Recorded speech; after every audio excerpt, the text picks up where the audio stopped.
اعوذ باللہ السمیع العلیم من الشیطان الرجیم من حمزہ ونفخہ ونفسہ بسم اللہ الرحمن الرحیم ربی یسر ولا تعسر وتمم بالخیر ربی زدنی علما ولکل جعلنا موالی مما ترک الوالدان والاقربون والذین عقدت ایمانکم فآتوہم نصیبہم ان اللہ کان علی کل شیء شہیدا۔ آیت نمبر 33 ہے، سورۃ النساء ہے اور پانچواں سپارہ ہے۔ ماں باپ اور قریبی رشتہ دار جو مال چھوڑ جائیں اس میں ہم نے ہر ایک کے لیے وارث بنائے ہیں۔ کیا بنائے ہیں اللہ تعالیٰ نے؟ ہر ایک کے لیے وارث بنائے ہیں۔ اور جن سے تمہارا عہد و پیمان بن چکا ہو تو انہیں ان کا حصہ دو، بے شک اللہ ہر چیز پر گواہ ہے۔ کیا ہے اللہ تعالیٰ؟ شہید ہے، شہیدہ۔ اللہ تعالیٰ ہر چیز پر گواہ ہے۔ ہم پچھلی آیتوں کا ربط بھی دیکھیں گے تھوڑا سا کہ ربط کیا ہے، تعلق کیا ہے۔ دیکھیں آیت نمبر 25 میں اللہ تعالیٰ نے ہمیں بتایا، سکھایا کہ مردوں کا بھی ان کی کمائی سے حصہ ہے اور عورتوں کا بھی ہے، یعنی ہر ایک کا اپنا نصیب ہے، اور پھر اللہ تعالیٰ سے اس کا فضل مانگو۔ تو اس سے 25 آیت نمبر 32 سے پہلے اللہ تعالیٰ نے بیان فرمایا تھا میراث کے احکام، ٹھیک ہے، اور وہاں یہ بتایا تھا کہ میت کے ورثہ میں اگر مرد اور عورت ہو اور میت کی طرف رشتے کی نسبت ایک ہی طرح کی ہو تو مرد کو عورت کے نسبت دوگنا حصہ ملے گا، اور اسی طرح کے اور فضائل بھی مردوں کے اللہ تعالیٰ نے بیان فرمائے۔ تو ایک چیز تو یہ ہو گئی، اور اس پر بات یہ ہوئی کہ عورتوں کے لیے ایک رشک کا کچھ یعنی انداز ہوا، تو اللہ تعالیٰ نے وہاں بیان کر دیا کہ عورتوں مردوں کا کوئی معاملہ نہیں ہے، جو اچھا عمل کرے گا اس کو صلہ ملے گا، ٹھیک ہے۔ اور پھر اس کے بعد یہاں پر اللہ نے بیان فرمایا کہ مرد ہو یا عورت ہو، وَلِكُلٍّ جَعَلْنَا مَوَالِيَ، ٹھیک ہے۔ تو اس آیت کریمہ یعنی پہلے حصے میں اللہ تعالیٰ نے یہ خبر دی ہے کہ مرد ہو یا عورت ہر ایک کے ورثہ اور رشتہ دار ہوتے ہیں جو اس کے مرنے کے بعد اس کے وارث بنتے ہیں۔ اور آیت کے دوسرے حصے والذین عقدت ایمانکم فآتوہم نصیبہم کا مفہوم یہ ہے کہ تم نے جو حلف یا معاہدہ کسی کے ساتھ کیا ہوا ہے تو اس کا حصہ اسے دو۔ حضرت ابن عباس رضی اللہ تعالیٰ عنہما نے بیان کیا کہ یہ اس وقت کی بات ہے جب مہاجرین مدینہ شریف میں آئے تھے اور رسول اللہ صلی اللہ علیہ وآلہ وسلم نے مہاجرین و انصار میں بھائی چارہ اخوت کو قائم کر دیا تھا۔ انصاری کا وارث اس کے رشتہ داروں کے بجائے مہاجر ہوتا تھا۔ پھر جب یہ آیت نازل ہوئی وَلِكُلٍّ جَعَلْنَا مَوَالِيَ، تو وہ وراثت جو مہاجرین اور انصار کے درمیان قائم کی گئی تھی منسوخ ہو گئی۔ پھر فرمایا وَالَّذِينَ عَقَدَتْ أَيْمَانُكُمْ سے مراد یہ ہے کہ نصرت، اعانت اور نصیحت کی صورت میں انہیں ان کا حصہ دو، کیونکہ میراث سے ان کا تعلق ختم ہو گیا ہے۔ ہاں البتہ ان کے لیے وصیت کی جا سکتی ہے۔ اب دیکھیے ذرا موالیہ کو، موالیہ یہ مولا کی جمع ہے، ٹھیک ہے۔ مولا کے کئی معنی ہیں۔ نمبر 1 دوست، آزاد کردہ غلام، چچا زاد بھائی، پڑوسی وغیرہ، لیکن یہاں اس سے مراد ورثہ ہیں۔ ورثہ یعنی جس وارث کی جمع ہے، یعنی ہر مرد عورت جو کچھ چھوڑ جائیں گے اس کے وارث ان کے ماں باپ اور ان کے دیگر قریبی رشتہ دار ہوں گے۔ زمانہ جاہلیت میں ایک رسم یہ بھی تھی کہ جن لوگوں کی آپس میں دوستی ہوتی تھی یا جس کو وہ اپنا منہ بولا بیٹا بنا لیا کرتے تھے وہ بھی ان کی وراثت میں حصہ دار بن جاتا تھا۔ اس آیت میں وضاحت فرما دی کہ وراثت کے حقدار تو وہی لوگ ہیں جن کو اللہ تعالیٰ نے وارث ٹھہرایا ہے، وارث بنایا ہے۔ جن کے ساتھ ان کا معاہدہ ہوا کرتا ان کو پہلے کیا دیتے تھے، یعنی ایک چھٹا حصہ دیا جاتا، بعد میں کیا ہوتا، اولو الارحام کی آیت سے یہ بات منسوخ ہو گئی، ٹھیک ہے۔ اچھا، نسخ اور منسوخ کے بارے میں ہم آپ کو تھوڑا سا بس بتانا چاہیں گے، زیادہ نہیں۔ اس آیت کے محکم یا منسوخ ہونے کے بارے میں مفسرین کا اختلاف ہے، ٹھیک ہے۔ تو آپ کو اگر اس طرح کی حاجت و ضرورت پیش آئے تو پھر آپ کیا کریں گے؟ آپ علماء سے رجوع کریں گے جو علماء حق ہیں، ٹھیک ہے، ان سے آپ جا کر اس کی تفصیل پوچھیں گے کہ ہمیں کیا کرنا چاہیے۔ اگر آپ کا اس سے تعلق ہے اور آپ کے ساتھ بھی اسی طرح کا کوئی معاملہ ہے تو پھر آپ جا کے علماء سے رجوع کریں گے، ٹھیک ہے۔ مما ترک الوالدان والاقربون، جو ماں باپ یعنی جو مال ماں باپ اور رشتہ دار چھوڑ جائیں،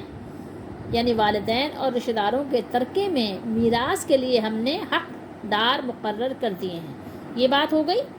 پھر آگے فرمایا اللہ تعالیٰ نے والذین عقدت ایمانکم فآتوہم نصیبہم، اور جن لوگوں سے تمہارا عہد و پیمان بند چکا ہو تو ان کو بھی ان کا حصہ دو، یعنی جن سے تم نے آپس میں پختہ قسمیں کھائی ہیں تو انہیں بھی میراث میں سے حصہ دو، کیونکہ تم نے آپس میں یہ جو عہد و پیمان کیے ہیں اللہ بھی ان کا گواہ ہے، ٹھیک ہے، جو کچھ بھی تم نے آپس میں معاملات کیے ہیں تو اللہ تو گواہ ہے، اللہ تو کو ہر چیز کی اللہ کو خبر ہے، اللہ کو سب معلوم ہے۔ تو پھر یہ بات کیا ہے؟ ابن کثیر کے تفسیر میں انہوں نے فرمایا کہ یہ حکم ابتدائے اسلام میں تھا، پھر اسے منسوخ کر دیا گیا اور حکم دیا گیا کہ پہلے جو عہد و پیمان کر چکے ہیں اسے پورا کریں، اور اس آیت کے نزول کے بعد اور کوئی اس طرح کا معاہدہ آپس میں نہ کریں۔ سمجھ رہے ہیں بات کو؟ پھر بخاری شریف میں حدیث شریف ہے، حضرت عبداللہ بن عباس رضی اللہ تعالیٰ عنہما کی روایت ہے کہ موالیہ کے معنی وارث کے ہیں، اور والذین عقدت ایمانکم یہ اس وقت کی بات ہے جب مہاجرین مدینے میں آئے تھے، ٹھیک ہے، جو میں نے آپ کو بتا دیا۔ اور اس سے آپ یہ بات بھی سمجھ سکتے ہیں کہ مثال کے طور پر کسی نے کسی سے یہ معاہدہ کر لیا، عہد کر لیا کہ میں اپنی وراثت میں سے تمہیں کیا کروں گا، تمہیں وصیت کروں گا، وصیت کے ذریعے سے تم کو بھی اپنی وراثت میں سے کچھ دوں گا۔ تو اب اگر اس نے ظاہر اس طرح کا کوئی معاہدہ کر لیا ہے تو پھر اس کو چاہیے کہ وصیت بھی کرے، اور پھر جو لوگ بعد میں ہیں وہ اپنے مرنے والے کی وصیت کو پورا بھی کریں، ٹھیک ہے۔ تو اس طرح اور بہت ساری چیزیں ہیں کہ وصیت کے ذریعے سے آپ جو ہے وارث کو اس کا حق دو، کیونکہ جب آپ نے وصیت کی اور وعدہ کیا، عہد و پیمان کیا، تو اللہ تو اس کا گواہ ہے، اللہ کے پاس تو ہے اس کی گواہی۔ تو ایسا نہ کرو کہ آپ نے کسی کو جھوٹا وعدہ کر دیا اور جھوٹی تسلی دے دی اور بعد میں مکر گئے، انکار کر دیا، نہیں دیا۔ تو یہ سب چیزیں بھی بہت ساری چیزیں آ جاتی ہیں معاہدے میں۔ اللہ تعالیٰ ہم سب کو قرآن مجید اور احادیث مبارکہ کی روشنی میں اپنے تمام فیصلے اور تمام عہد و پیمان کرنے کی اور اسے پورا کرنے کی توفیق دے، کیونکہ یہ بات تو پہلے بھی قرآن میں بیان ہو چکی ہے کہ وارث کے لیے تو کوئی وصیت ہے ہی نہیں نا، جس کا حصہ اللہ نے مقرر کر دیا، اب آپ اس کو کیا حصہ دیں گے؟ اس کو اپنی زندگی میں آپ کی مرضی ہے، جو چاہیں تحفہ دیں، گفٹ دیں، جو چاہیں اس کی دلجوئی کے لیے آپ اس پر خرچ کریں اپنا مال، ضرورت مند ہے تو زیادہ، کم ضرورت مند ہے تو محبت کے طور پر آپ جس پر جو خرچ کرنا چاہیں خرچ کریں، لیکن وارث کو وصیت نہیں کر سکتے۔ وصیت کس کو کریں گے؟ ظاہر ہے ایسے بچوں کو جو یتیم ہیں، یا اپنے دوستوں کو، یا کسی سے آپ خوش ہیں، آپ کی اس نے خدمت کی ہے، آپ بیمار تھے، آپ کی بیماری میں آپ کی کسی نے بڑی خدمت کی ہے، وہ کوئی بھی ہو سکتا ہے، وہ آپ کے دوست بھی ہو سکتے ہیں اور وہ آپ کے اپنے قریبی لوگ بھی ہو سکتے ہیں، آپ کا بھتیجا بھتیجی بھی ہو سکتے ہیں، بھانجا بھانجی بھی ہو سکتے ہیں، آپ کے پوتا پوتی نواسا نواسی بھی ہو سکتے ہیں، کوئی بھی ایسا رشتہ کہ جو آپ کے مال کا وارث نہیں بن سکتا، لیکن اس نے آپ کی بڑی خدمت کی ہے، بڑی دلجوئی کی ہے، اور آپ کی مشکل میں بہت آپ کا ساتھ دیا ہے، آپ کے ساتھ کھڑا رہا ہے، آپ کا جی چاہتا ہے کہ آپ اس کو کچھ دیں، آپ اس کو کچھ دیں، آپ کو دینے کو جی چاہتا ہے، لیکن شریعت نے اس کو نہیں دیا، مرنے کے بعد اسے کچھ نہیں ملے گا آپ کے مال سے، آپ کا مال آپ کے ورثہ آپس میں بانٹیں گے، کیونکہ ان کا حصہ اللہ نے دیا ہے، ان کو حقدار اللہ نے بنایا ہے، اور آپ ان کا حق مار نہیں سکتے۔ تو اب آپ کے لیے کیا آپشن رہ جاتا ہے؟ یہ کہ آپ ان کو کچھ وصیت کر دیں، یا زندگی ہی میں اپنے ہاتھوں ہی سے کچھ ان کو دے دیں، آپ ان کو مالک بنا کے چلے جائیں، یا آپ وصیت کر کے چلے جائیں۔ اگر آپ کو یہ اندیشہ ہے کہ میں وصیت تو کر دوں گا، لکھ کر تو دے دوں گا، سگنیچر تو میرے ہوں گے، لیکن میرے بعد والے ان کی نیتیں صحیح نہیں ہیں، وہ اس کو نہیں دیں گے، جس کو میں دینا چاہتا ہوں وصیت کے ذریعے سے وہ نہیں دیں گے، تو آپ اپنی زندگی میں اسے دے دیں، آپ اپنی زندگی میں اپنے طور پر جس طریقے سے آپ کے لیے دینا آسان ہو، اپنے بیماری اور کمزوری کے زمانے میں آپ اسے دے دیں، یا صحت مند ہونے کے زمانے میں آپ دینا چاہتے ہیں دے دیں آپ۔ تو یہ آپ کے لیے کیا ہے؟ اللہ تعالیٰ نے ایک آپشن رکھا ہے ٹھیک ہے، اپنے دوستوں کو، اپنے پیاروں کو دینے کے لیے، وارثوں کے علاوہ۔ تو یہ چیزیں اللہ تعالیٰ نے بیان فرمائی ہیں، اور کچھ ظاہر آیات مبارکہ ایسی آ جاتی ہیں جن کا سمجھنا ظاہر ہے تھوڑا سا دشوار ہوتا ہے، مشکل ہوتا ہے کہ کیسے اس کو سمجھیں، اور پھر اس میں جو ہے مفسرین کا اختلاف ہو جاتا ہے کہ یہ ناسخ ہے کہ منسوخ ہے۔ منسوخ مطلب آپ سمجھ لیجیے ڈیلیٹ کر دینا کسی کہ لکھا ہوا تو ہے، قرآن میں لکھا ہوا تو ہے، الفاظ تو موجود ہیں، لیکن حکم اس کا منسوخ ہے، یعنی اس حکم کے مطابق فیصلہ نہیں ہوگا۔ سمجھ رہے ہیں آپ؟ منسوخ کا مطلب یہ ہوتا ہے کہ حکم کے مطابق فیصلہ نہیں ہوگا، اس کے الفاظ ڈیلیٹ نہیں ہیں، اس کا حکم ڈیلیٹ ہے، ٹھیک ہے، یہ سمجھ لیجیے کہ اس کا حکم نہیں ہے، الفاظ پڑھے جاتے ہیں، الفاظ کی تلاوت ہوتی ہے، سمجھ لیجیے۔ لیکن بہت ساری آیات ایسی بھی ہیں کہ ان کا حکم موجود ہے لیکن آیات ڈیلیٹ ہو گئیں، جیسے رجم کی آیت ہے، حدیث میں موجود ہے لیکن پہلے قرآن میں بھی تھی، لیکن قرآن میں بعد میں کیا کیا، اللہ نے منسوخ کر دیا، تو منسوخ کے بعد اللہ تعالیٰ نے اس کو مٹا بھی دیا، اٹھا بھی لیا، ان آیتوں کو پڑھی بھی نہیں جاتی ہیں، قرآن مجید میں ہمیں نظر بھی نہیں آتی لیکن پہلے تھیں۔ تو یہ بات سمجھنے کی ہے۔ تو ہمارے لیے کیا ہے، قرآن پر ایمان لانے والے ہم کب بنیں گے؟ جب ہم قرآن پر عمل کرنے والے ہوں، قرآن مجید کے مطابق اپنے فیصلے کرنے والے ہوں۔ اللہ نے فرمایا کہ اور ہر ایک کے لیے بنا دیے ہیں ہم نے وارث اس مال سے جو چھوڑ جائیں ماں باپ اور قریبی رشتہ دار،